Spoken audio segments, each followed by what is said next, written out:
Welcome to The Lens by AlQuranClasses.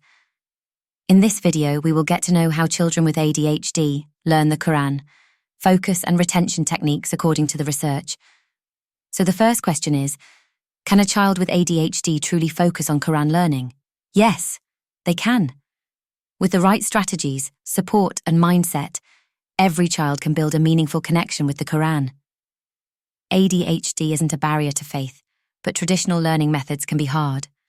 Long lessons, strict routines, passive memorization, they don't always work. These kids need something different, something engaging, something that feels safe and motivating. Here's what works. Break lessons into small, manageable chunks. Let them move. Pace while reciting. Use a stress ball. Add color and visual aids. Gamify the process with stars, points, badges. And remember, celebrate their effort, not just perfection. That's how you build consistency. With love, not pressure. Parents and teachers, you are their bridge to the Quran. You just need to understand their wiring. Be patient. Be flexible. Quran learning is not a race.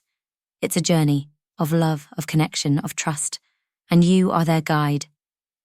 Let's build a world where every Muslim child, no matter how their brain works, feels welcome in their Quran journey. Read the detailed article on the Lens AlQuranClasses Substack, because every child deserves a beautiful bond with the Book of Allah. Happy Quran learning!